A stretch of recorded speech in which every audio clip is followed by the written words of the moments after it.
If you're confident with your style and who you are, other people are going to be confident as well. You can have the most, and I told you my favorite word, most ridiculous outfit in the world. And people after a while going, oh, that's how they are. He always wears red socks and a pink whatever. And one of my friends, Mogi, how many of you know Kenichi Mogi? Have you heard of him before? Right? I mean, that guy, he started to wear suits. I'm like, Mogi, Ken, what are you doing? That's not you. He goes, well, the producer would like me to wear something. Take the suit off. This is not you. You are confident being yourself with a sweatshirt or a t-shirt with some Einstein or something funky on it, right? That's his style. So just remember, be comfortable with your style. And as long as you have that with confidence, before you know it, it might even be a trend.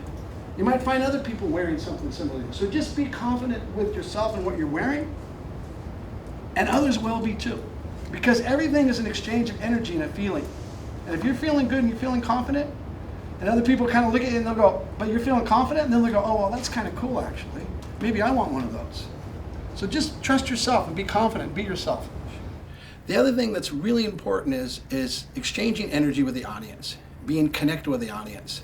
People get really nervous in public speaking. Actually, the number one fear in America is not being shot by a gun. It's public speaking is the number one fear in America. And it's because people aren't used to that energy coming to them. There's a lot of focus and energy on people, and people get really nervous and shy about that.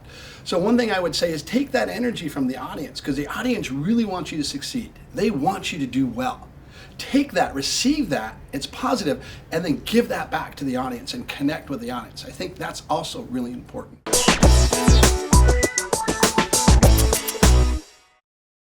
So Japan is at a really interesting stage in its history right now.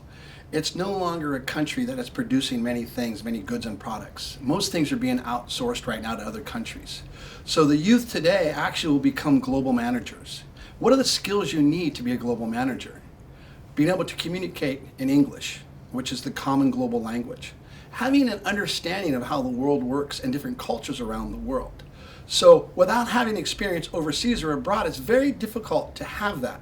And I think one of the biggest challenges that the parents of today's children have is that they don't have the English skills, they don't have the international mindedness. And so they really feel that there's a block there. So for the youth to go out and have those experiences, because experience is one of the key things that really shapes us as human beings.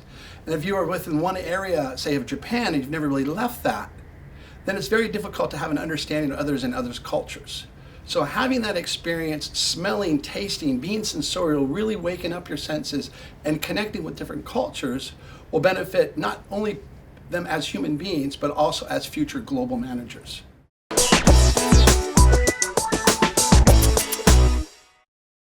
What has fascinated me over the years in living in Japan has been the Japanese people that I've met who've gone and studied in America.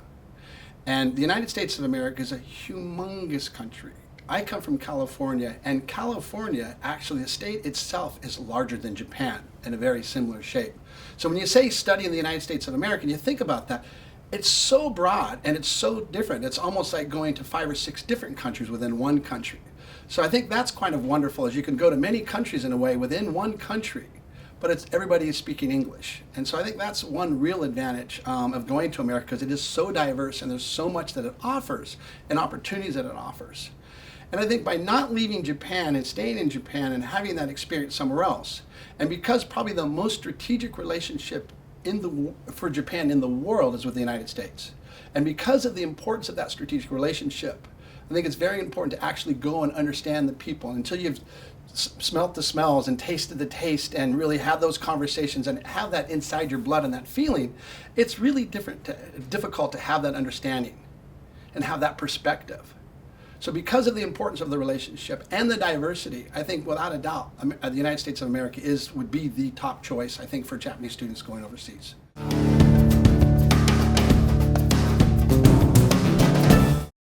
One of the things that is unfortunate is that America has this reputation of being dangerous. And actually, it is not really dangerous. However, if you want to look at comparing danger, Japan is by far the safest place, and is so easy and comfortable to be in. But sometimes that comfort is like being in warm bath water. And unless you get actually in some hot water or cold water or have that experience, it's really difficult to really understand some of those differences and those feelings. And so The United States is not as dangerous as everybody says. It is actually quite safe. And I go back frequently and rarely, not just because I'm American, do I ever feel like something dangerous is going to happen. And I think if one thing that's interesting, it's not really the risk that everybody thinks it is, because there's so many things there to support you while you're there. So take that risk if you feel it's a risk, and it'll probably be one of the biggest rewards that you'll ever have in your life to go and experience time in the United States.